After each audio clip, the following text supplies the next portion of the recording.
Big troubleshooting day today. We are setting up the whole new recording system, and we're testing it by recording both in OBS, which we use to stream out to YouTube and Facebook, etc. And we're going to be recording in Logic Pro. So putting a lot of stress on the new Mac that we got to try and solve all the streaming problems that we've had. So we shall see how this goes. Let's get into it, ladies and gentlemen. Recording in Logic Pro.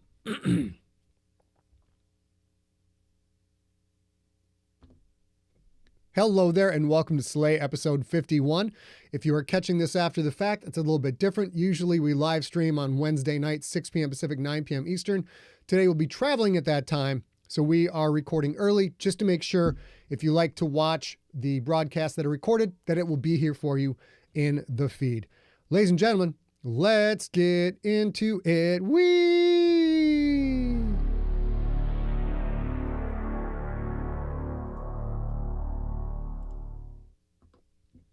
Previously on Slay. Shaken by Kellius Droman's brutal killing of Thoko Chikondi, a despondent Lincoln set out in search of a drink or two at Stoolie's Bar and Grill. Back in Season 1, Magda and Billy set up an online t-shirt store for a fictitious candy bar. PJ Fuck's Phuq-Ton O Nuts. Sales have been trickling in. The Old Stone Church's main income is the money brought in from Linc guarding Delilah Droman, but it's not the only business. The quest for bounties that pay in treasure continues. And now, episode 51 of Slay.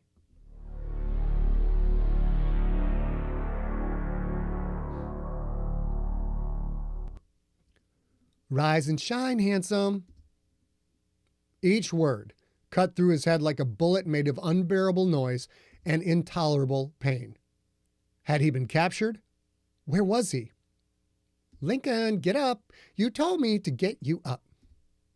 In bed. He was in bed. Just not his bed. He opened one eye. The single overhead bulb's light shot in like a laser, burning his brain. He shut that eye tight. His head. Come on, sleepyhead. A hand on his shoulder. You made me promise. That voice. Oh, for crying out loud. Lincoln slowly turned over, felt the smoothness of silk sheets. Felt it everywhere. Yep, he was naked. Eyelids fighting his commands. He opened both eyes to see Maylene sitting on the bed in an orange silk robe, smiling at him, a cup of steaming coffee in her hand. Oh, yeah, and her leathery black wings, slowly wavering, sending cool air against his face. Lincoln sat up, pulled purple silk sheets tight around his waist. Oh, now you're modest? Maylene laughed. You weren't modest last night, Major Sexy Time. Blazing hells, did his head hurt? That's a dumb nickname, Lincoln said. Why on earth would you call me that? Because you told me to call you that. I did? You did, Maylene said. It started out with Sergeant Sexy Time. Then after our second round, you wanted a promotion, so it was Captain Sexy Time. After the third round, I decided you deserved a promotion to Major. Then you demanded I address you as Major Sexy Time, sir. Lincoln shook his head and immediately regretted it. I would never do anything like that. She gently grabbed his wrist, pulled it toward her, pushed the coffee mug into his hand. I assure you, you did, Maylene said. If I forgot the sir part, you spanked me. Lincoln covered his face with his free hand. Oh, for fuck's sake. And when I got it right, I spanked you. You're a fun date. And damn, that new scar looks even sexier in the morning light. Now that you've... Shoot. That's a problem. I got to fix that after. And damn, that new scar still looks so sexy. Now that you've slept, want to tell me where you got it? He needed to get the hell out of there. Couple small problems, sorry. He needed to get the hell out of there. Staying the night? What had he been thinking? No, I don't want to tell you about it, Lincoln said. The thought of Teddy Two Fingers cutting him made his anger flare, which made his hangover throb more. Well, knowing your rep, Maylene said, I'd hate to see the other guy. The smell of coffee hit him all at once. He took a sip. Manna from heaven. Thanks for the Java, he said. What time is it? 8:15. The apartment's one window was blocked by heavy velvet curtains. Through the crack between them, Lincoln could see the faint glimmer of streetlight. 8:15 p.m.? What time did we go to sleep? Oh, about 5:30. Oh, sorry. Maylene pursed her lips and saluted dramatically. We were lights out at approximately 17:30 hours, Meiji sexy time, sir.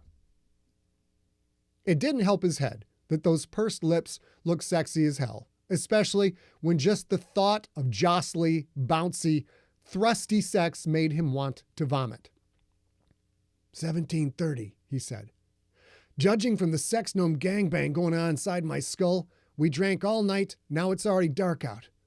What am I missing? I mean, besides a few million brain cells. We drank all day, Captain, my captain. I had the morning shift.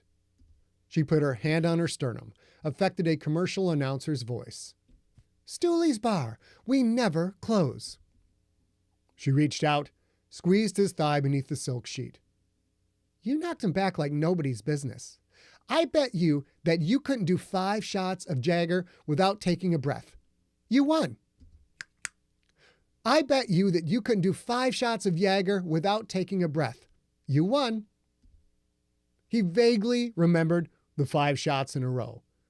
Blackout, drunk, day drinking, with boning and spanking thrown in. If this was victory, he never wanted to win anything ever again. He'd had a solid 90 minutes of sleep. Everything a growing boy needed, right? Why, exactly, did I tell you to wake me at 8 p.m.? Because you told me to make sure you were up in time to go see your old man. Ah, yes. He remembered saying that. His talk with Delilah had reminded him it had been too long since he had seen Jacoby. Want some breakfast? Maylene asked. I can make you an egg Sammy to go. Want some breakfast? Maylene asked. I can make you an Want some breakfast? Maylene asked. I can make you an egg Sammy to go while you shower. You smell like you're sweating licorice. Just how much Jagger had he drank? Sure, he said. Hey, how exactly did I get to your place? We walked up 2 flights of stairs after my shift ended, Maylene said. I had to help you a bit. You were hammered. I mean, how did I get to Stoolie's? Hell if I know, Maylene said. Uber or cab? You were already fairly lit when you walked in. You were waving your flask around, saying elves had stolen your booze. Damn it. He remembered that, too. What was the point of being blackout drunk if you forgot the good stuff and only remembered the embarrassing stuff? An Uber or a cab. He'd have to use the same to go to Sunset House to see his father. And then, oh, blazing hells, he'd have to take a cab back to the old stone church. He'd have to make up some lie about where he'd been, or Magda would chirp at him mercilessly. Maylene slid off the bed, her wings stretching languidly. Wings or no wings, her thick black hair and her curves made Lincoln wish he could remember the night before. The kitchenette was all of 5 feet from the bed. Tiny apartment, almost too small for the bed, a couch, and a side table. A tiny apartment above a bar where he'd hooked up with the bartender. Proud moment, Lincoln. Proud moment. Maylene opened a narrow cabinet, pulled out a frying pan. She set it on the counter. The metallic noise sounded like a cannon had just gone off. Callista's been asking about you, she said, opening a small fridge. She says she owes you one. She sure as hell did. Lincoln had saved her life. But could she repay that debt by ignoring the payments needed to keep Sam safe on the shelf? Of course not. Like most gangsters, Callista fancied herself a business person. People in business did not let debts go. Last time I saw the place was all beat to hell, Lincoln said. Maylene put butter in the pan, set the pan on a single hot plate burner. Yeah, she fixed it all up, Maylene. She fixed it all up. Place looks amazing. You should come check it out sometime with me. Not anytime soon. That was for sure. I'm going to take that shower, he said. A shower, this coffee, the egg Sammy, which Lincoln hoped he could keep down, then off to see Jacoby.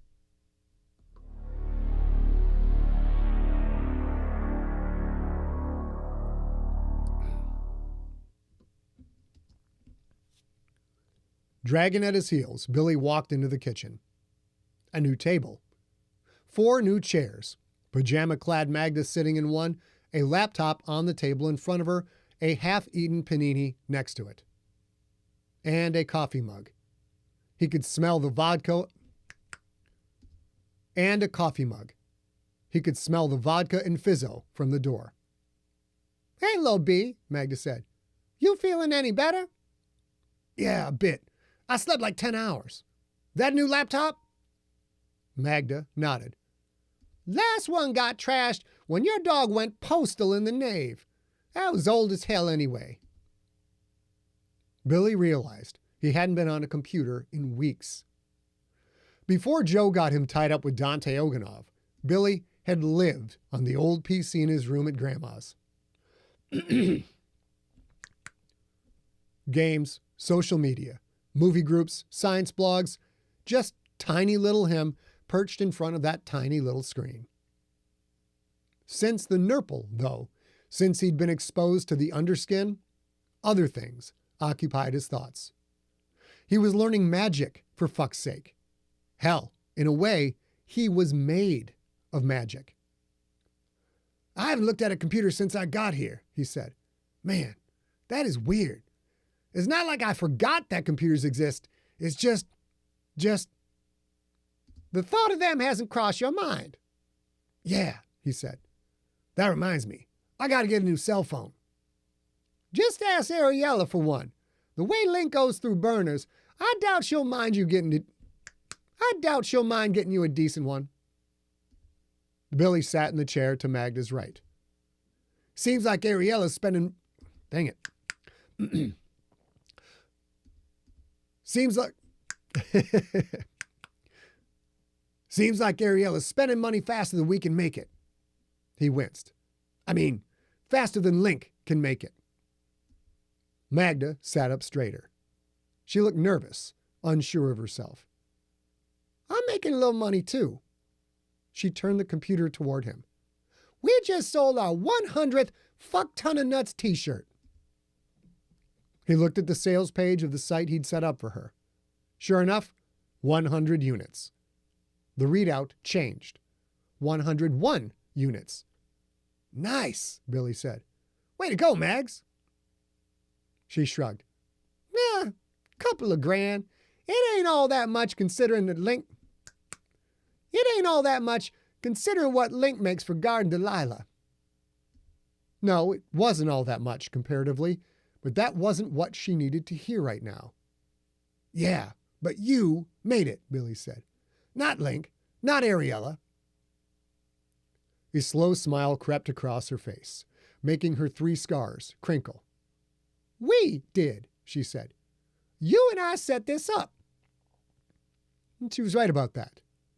Magda had bristled that her agoraphobia kept her from going out with Linc, kept her, at least in her own noggin, from getting any job.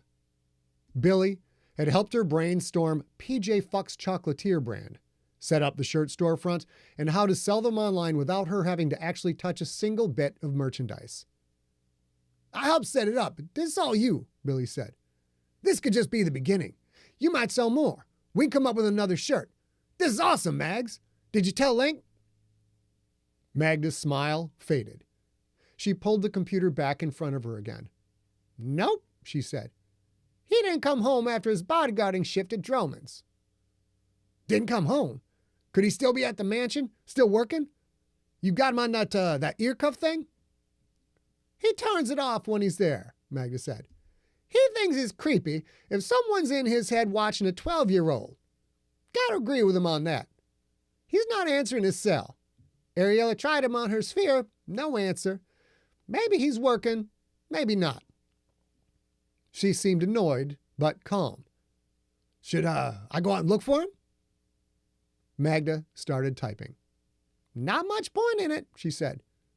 Sometimes he wants to be alone and just goes radio silent. Sometimes he crawls into a bottle and passes out somewhere. But that's dangerous, Billy said. He's got enemies, right? Someone could take him out. Preaching to the choir, Lil B, Magda said. You ain't ready to go out alone. Let's not panic until he's been gone 48 hours. You want to help? Help me come up with another funny t-shirt so I can keep building my empire.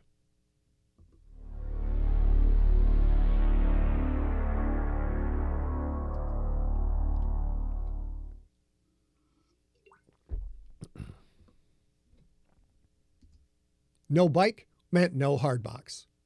No hard box meant nowhere to stash his armor and cloak. Nowhere to stash it meant Lincoln had to burn mesh to disguise both. A middle-aged couple was walking out of Sunset House as he was walking in. They saw no armor, no cloak, no haze of Cimmeral, just a man in boots, black jeans, a gray and black flannel, and a black knit cap pulled down almost to his eyebrows. Behind the receptionist counter, Lloyd Neely saw Lincoln and smiled. Well, hello, Mr. Franks, Lloyd said. It's been a while since your last visit. Sorry. Well, hello, Mr. Franks, Lloyd said. It's been a little while since your last visit.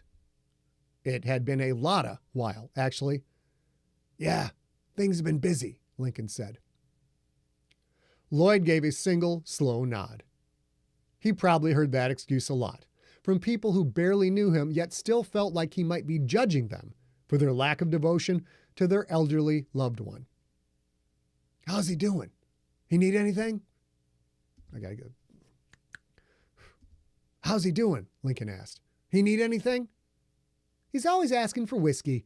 He's not getting any from me, I assure you. Which meant he might be getting it from someone else. Lincoln sniffed. Lloyd was telling the truth. Your brother and sister were here a few days ago, Lloyd said. Your father seemed quite happy for a little while. Jacoby was always happy to see Sophia and Lucas. Lincoln, not so much. Lincoln only paid the bills here, right? Lloyd glanced left, then right, as if double-checking no one was around.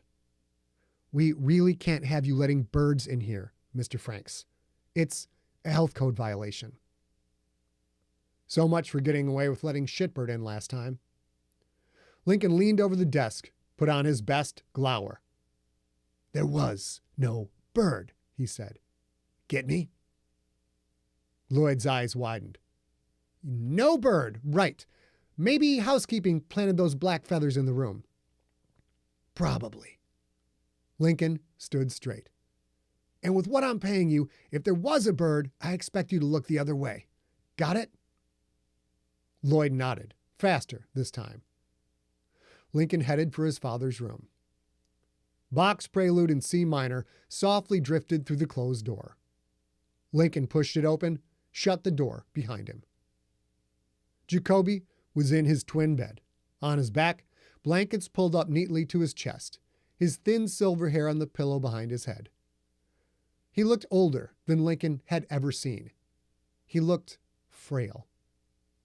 Time is the one monster that no one can slay. Lincoln thought of leaving, just letting Jacoby sleep. But no, Jacoby needed to know he was there. And besides, Shitbird wanted to see him. Lincoln opened the room's single window. The big crow shot in, back flapped hard. Lincoln saw a couple of pin feathers drift away and landed on Jacoby's chest. The greatest, Shitbird said. The greatest. Jacoby's eyes fluttered open. He smiled wide. Fiachna, my old friend, he said. Oh, how I have missed you. The greatest, the bird said. Lincoln stepped to the bed, took his father's hand, and pressed a few oyster crackers into it. Jacoby looked at him with confused eyes. I figured you'd written me off, he said. I don't see you for weeks, and all you bring me are some goddamn crackers. They're for fiancha, Pops. Shitbird's jet black beak moved within a centimeter of Jacoby's hand. Gimme, gimme, gimme, the crow said. Gimme fucking crackers, gimme, gimme. Jacoby made a fist, hiding the crackers away. That's no way for a familiar to talk, he said. Say, please. Shitbird sat up straight, head cocked at an angle. Please, please, please, please, crackers, please, please, please. Eyes sparkling, Jacoby opened his hand. As Shitbird ate the crackers, he scratched at the bird's wing. I thought you'd like to see him, Lincoln said. The sparkle left the old man's eyes. That's something at least, he said. You know your brother and sister come to see me more than you do. They still love their father. Lincoln sighed. The same thing every time. I love you, Pops, he said. I get here when I can. Jacoby's nose wrinkled in a big sniff. I can smell the lie, he said. Well, you lead your life. Nothing I can do about it. It's my fault you turned out this way. Lincoln didn't know if that was the dementia speaking or if his father was really just a total asshole. Your brother, unlike you and your sister, is taking up the family cause, Jacoby said. At least someone knows the real threat. The real threat? Oh, for fuck's sake. Dad, you're not spinning him up on that Moore's Monday crap again, are you? Death of worlds! Death of worlds! Shitbird said. Hellfire and brimstone! Death of worlds! Jacoby smiled at his former familiar. See, son, even Fiachna knows it's real. And no, I'm not spinning Lucas up. Lucas said the Clauster Secundo talked to him about Moore's Monday. Wants him to dedicate his life to finding the Unweaver. Jacoby didn't mention Juanita. Had Sophia and Lucas told Jacoby about her terminal condition? Probably not. Hopefully not. Juanita had been Jacoby's socius for 2 decades. He was probably tighter than her than he was with his own children, just as Lincoln was tighter with Magda than anyone else in existence, brother, sister, and father included. His brother, little Lucas. Was that British douche nozzle Basil dragging Lucas into that prophecy crap? Lincoln felt so damn tired. All his life, Jacoby had been obsessed with the Moore's Monday prophecy, obsessed with finding the sorry.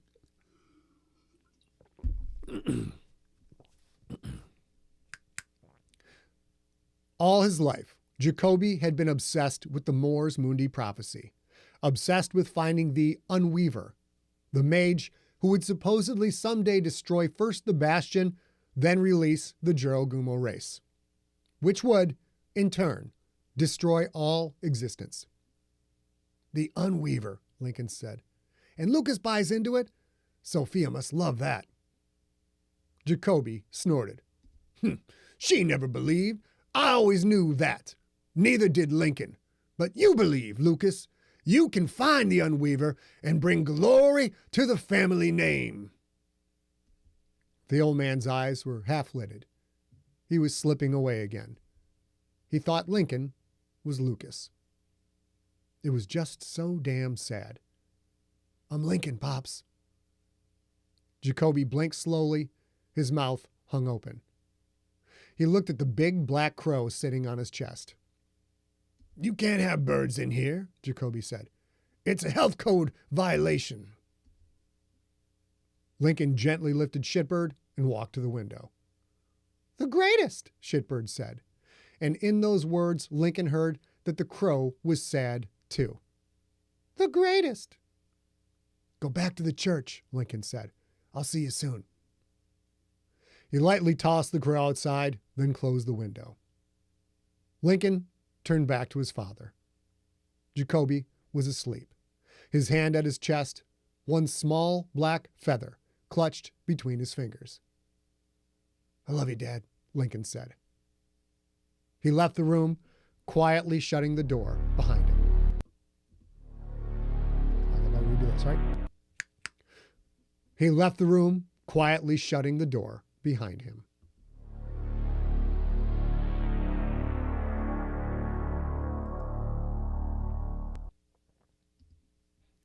Man, that sweatsuit is dope, Billy said. Uma knows how to use that sword. Magda and Billy were on the couch in the nave, feet up on a new coffee table, watching Kill Bill Volume 1 on the brand new projection screen. It was bigger than the last one, and, another bonus, it wasn't spattered with the blood of the Rollin' Outlaws. And she got such a tight ass, Magda said. Would you believe my ass used to look like that? The question made the poor boy instantly uncomfortable. I don't really know. I mean, Magda laughed. The sound surprised Billy almost as much as it surprised her. Magda tapped the spacebar in the new laptop, pausing the movie. Relax, Lil B. I'm not going to send you to HR, Magda said. It's okay to have an opinion about a piece of... It's okay to have a... Damn it. Let's write that wrong. It's okay to have an opinion about Gosh darn, one more time. It's okay to have opinions about people's asses. But speaking of Uma and her tight ass, I could teach you how to use a sword. Billy perked up just as Dragon's ears rose. They both looked at Magda. How insufferably cute. The two were starting to resemble each other, at least in mannerisms. Really? Billy said. You could? Sure. Linc's better at it, though. He's better at all that hand-to-hand shit. But don't pick a sword just because they're in every damn movie and every damn book. There's lots of kick-ass weapons out there. You need to find something that suits you, that calls to you. Billy nodded slowly, thinking. He hadn't picked a weapon specialty yet. He needed to, soon, so he could get trained up. If a battle went long enough, even the most powerful mages in the world eventually burned through their mesh. Billy needed to know how to fight and how to kill. That reminds me, Magda said. You know how to use guns? Billy looked back to the screen, at the freeze frame of Uma Thurman in her black-striped yellow sweatshirt. Yeah, you point the little end and pull the trigger, right? Ha ha, Magda said. Now that will get you reported to HR. I take it you don't know shit about guns, right? Billy nodded. We'll get started on that, too, Magda said. She was about to start the movie when she heard the distant sound of the men's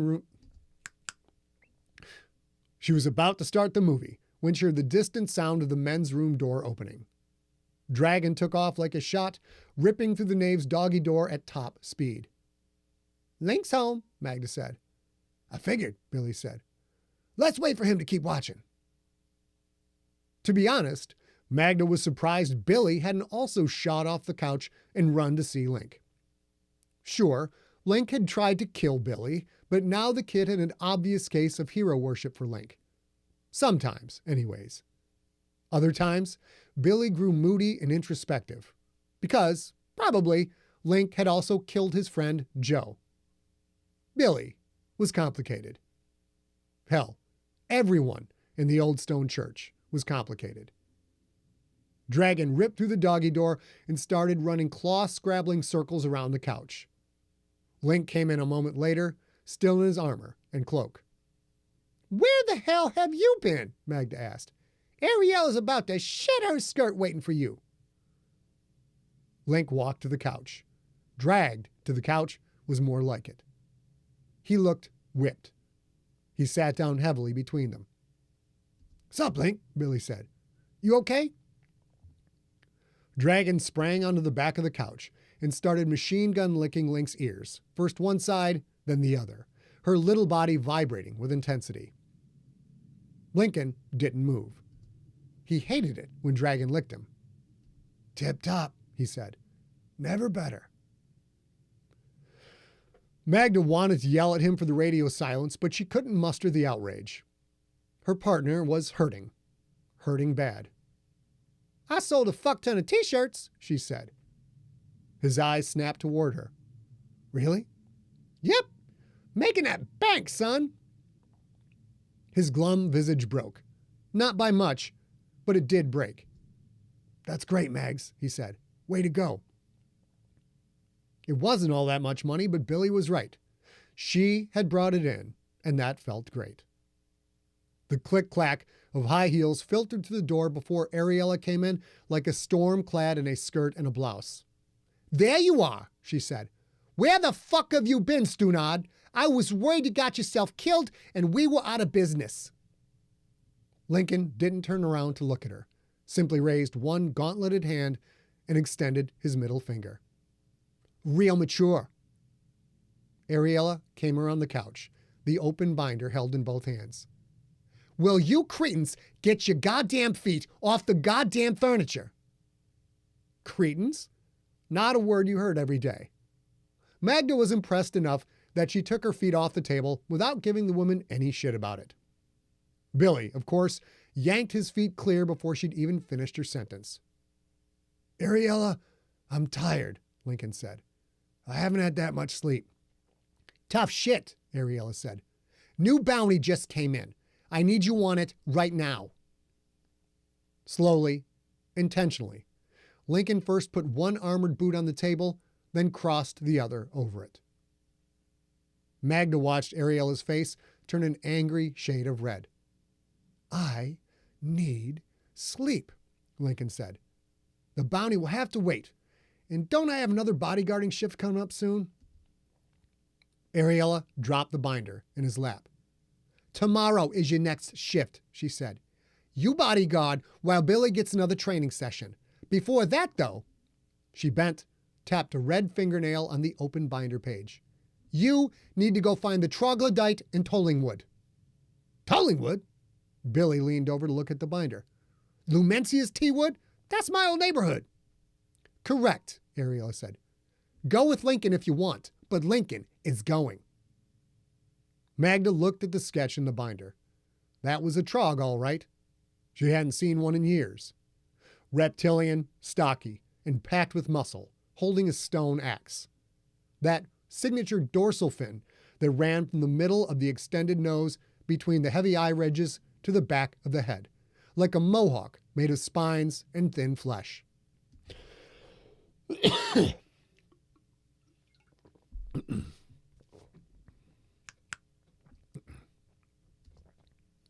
"Lizard-looking motherfucker," Billy said. "I never saw him in the neighborhood. I'm pretty sure I'd remember it." "Linc, I need you to go now," Ariella said, "before someone else gets to him. He owes someone a lot of money. Bring back the money or his head in a box. But most important of all," she tapped the page again, the tip of her nail pressing down on a medallion hanging from a thin necklace around the scaly neck. "Get me that." Her intensity cut through Linc's indifference. He put one foot on the floor, then the other. He looked at the sketch. "Looks like a tough bastard," Linc said. "What's the medallion do?" Ariella stood straight. Her fingertips traced thick... Little cold guy, sorry. Ariella stood straight. Her fingertips traced thick links on her turquoise necklace. "I can't tell you," she said. Magda looked up at her. "Can't or won't? Is this like the ear cuff? Does it do something you don't want to tell Linc about in case it won't work?" Ariella's cheeks puffed out as she let out a short huff of air. She nodded. Linc looked at her, then at the sketch. There's no location, he said. Just Tollingwood. Ariella threw up her hands in exasperation. Then find him, she said. Take Billy if you have to, but find him now. Lincoln glanced at Magda, as if asking what she thought. The ear cuff was a game changer. Ariella had proven herself with that bauble. If she was this focused on the medallion, it must be something good. Magda nodded. Lincoln snapped the binder shut. Good enough for me, he said. Billy, you want to come with? Got any idea how we might find this guy? Billy grinned. For the first time Magda could recall, the young man looked confident. I know someone we could ask, he said. I'm in.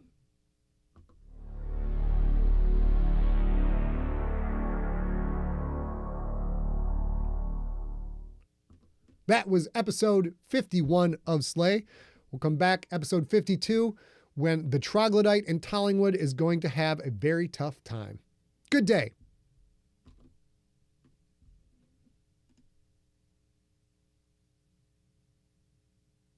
Nope, gotta go. Oh, one sec, guys.